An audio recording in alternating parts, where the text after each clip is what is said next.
feel threatened, maybe like someone's following you, you can call for help by taking out your phone, opening the phone app, dialing 911. But let's say you need to do it a lot quicker. Maybe you don't want them knowing that you're calling for help.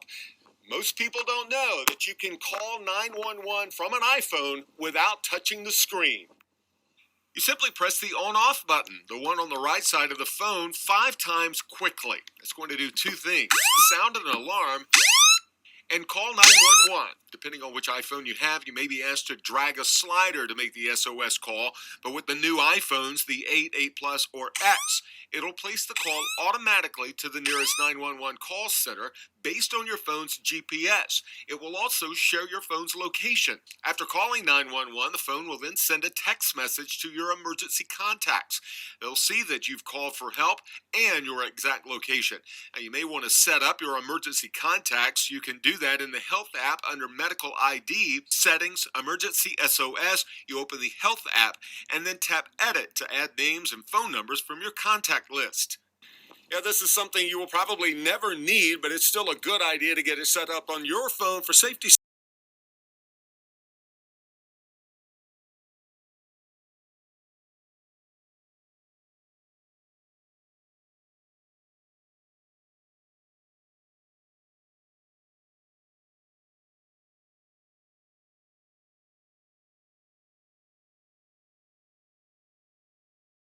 Over quickly some new features for iOS 17, the newest operating system for your iPhone.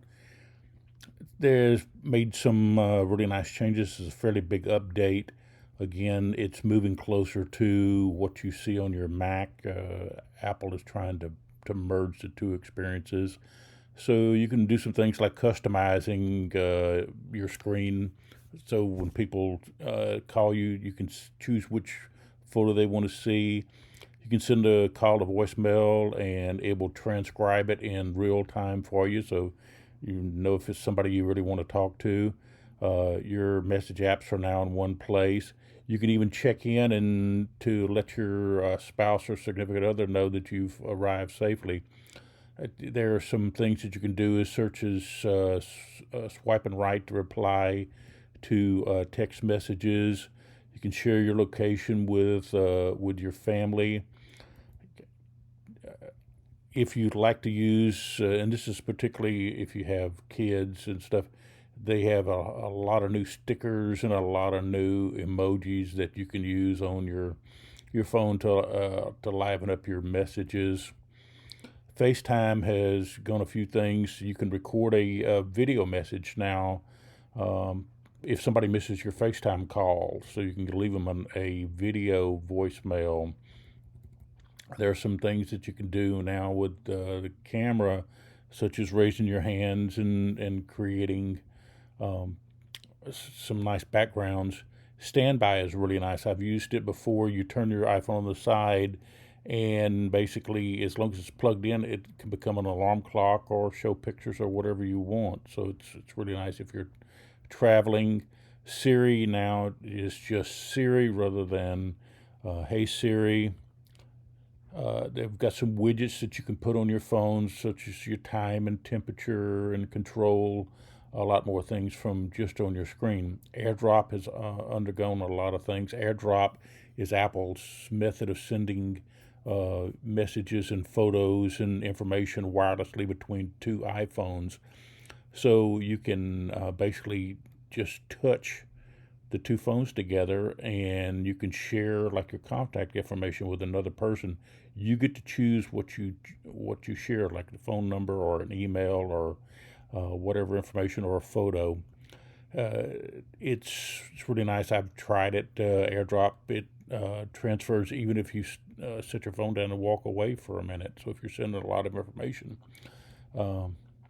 you can then share play, which is if you're again for younger people, if you want to touch the phones, you can watch the same videos and those kind of things. Journal. A lot of people like to write about their daily experiences. It's coming out later this fall, but it's a really nice way to share your experiences. We're finally making some corrections to autocorrect. If you know it tries to put in your information now. It will show it to you. It's a lot more predictive. It learns how you type and what you're going to say, and you can just tap the space bar if you want to. It'll put in entire sentences or words for you. So it's a lot more predictive.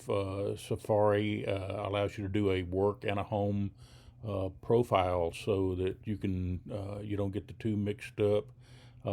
It gives you faster results. Password and passkey sharing is really nice.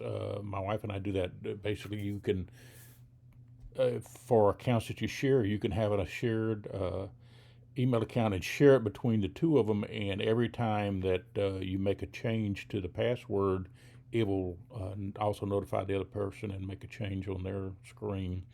Auto fill-in verification codes are now automatically put in.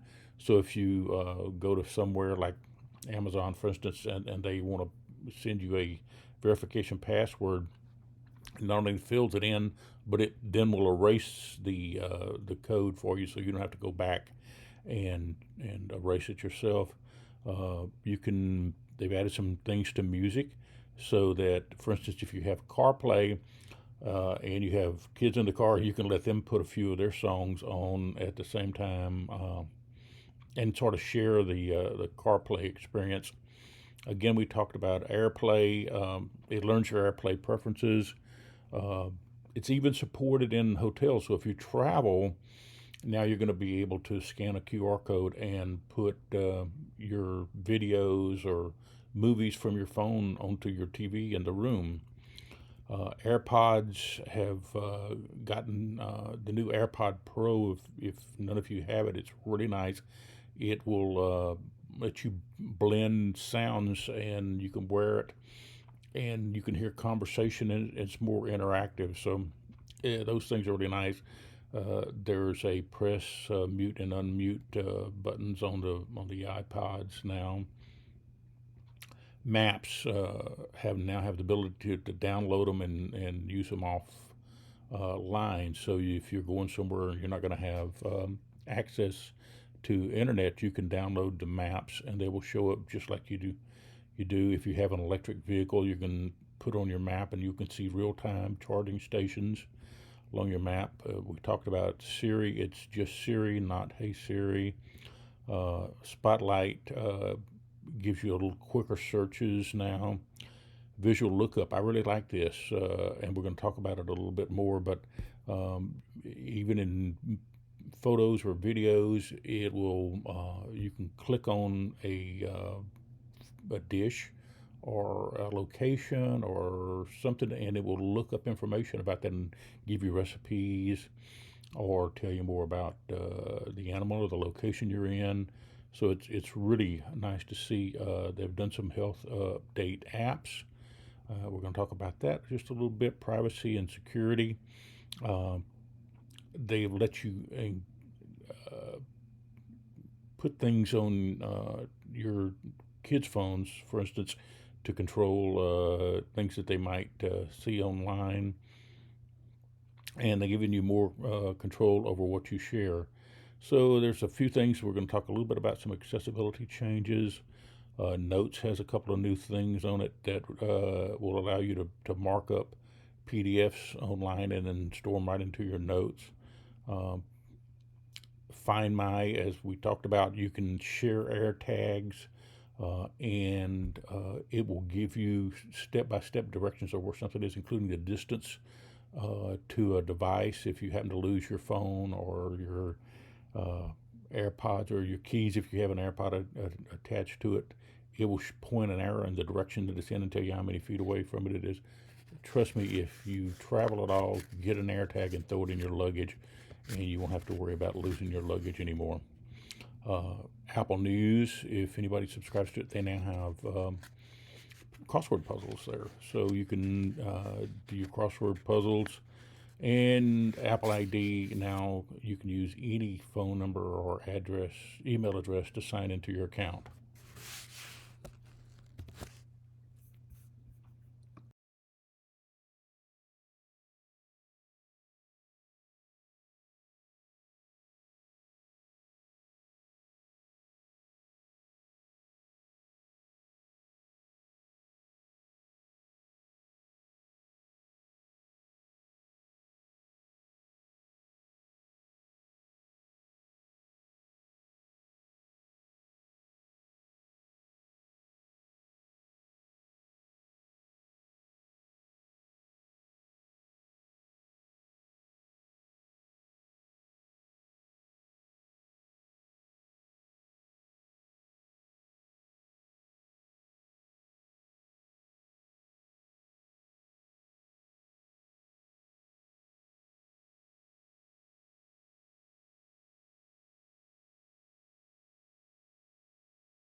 bar, you'll see the search bar is at the bottom of the screen, and it will disappear when you swipe it down. Uh, unless you open up tabs and switch through, and as you can see on this screen, it's also can customize your start page.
Talk briefly about Mac WatchOS 10, which is the newest operating system for those of you who have an Apple Watch.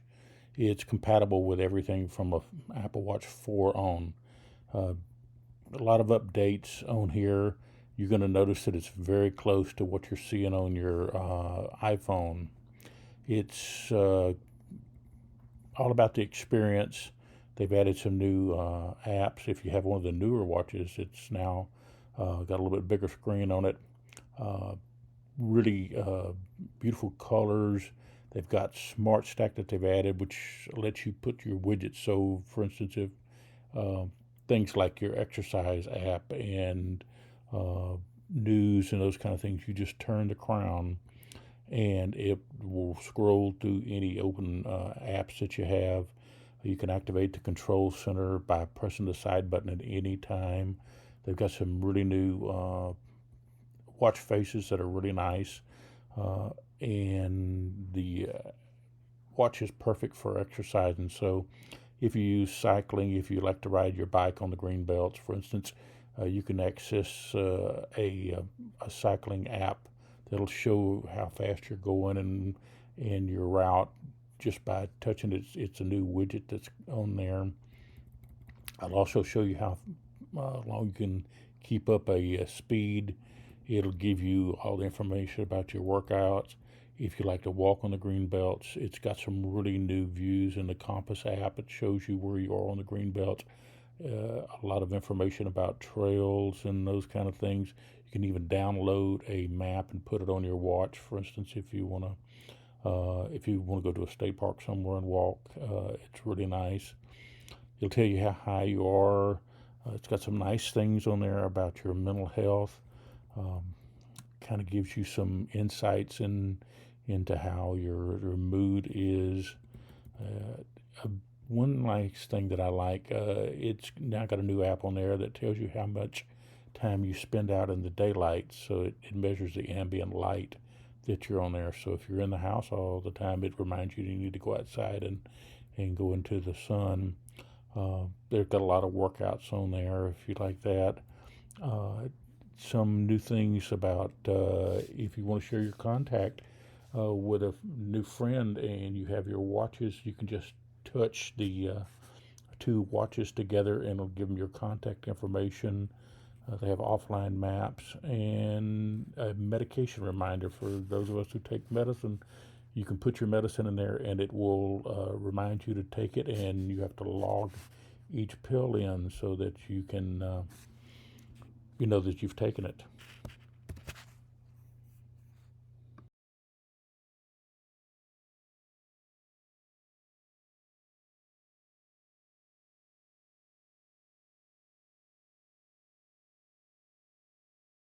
I'm going to show you how to do a check for afibrillation and see if your heart's in sinus rhythm on your Apple Watch. So you open up your apps, you go to ECG on your phone, and it'll tell you when it's ready to start taking it. You hold your finger on the crown for 30 seconds, and as you can see, it's checking my heartbeat. Basically a single lead ECG. And this will tell you at the end if your heart's in sinus rhythm and if you're having any AFib problems. I've checked it on people who actually have AFib, and it shows up right away when I've tried to do it. It's really quick. And when you get done, it'll tell you. It'll also send you a text. So you're in sinus rhythm, everything is fine. You also get a notification on your phone and ask you how you feel.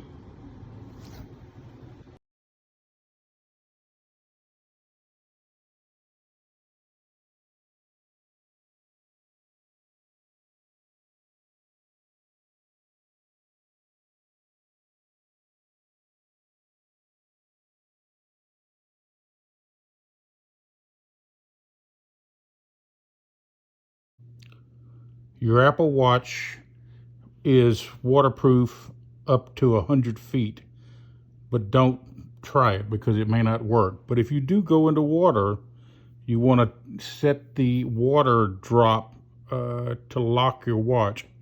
You swipe up from the bottom, and you're going to see a little water drop among the icons. You touch that water drop, give it a second, and you'll see the water drop appear at the top of your watch. When you come out of the water, your watch is locked. It won't do anything. It doesn't respond to anything. So you touch the digital crown, which is a round button on the side, and you start turning it either direction, and it will unlock. What it does is play a sound and clear the speakers out. Now your watch will work again. You can do things with it.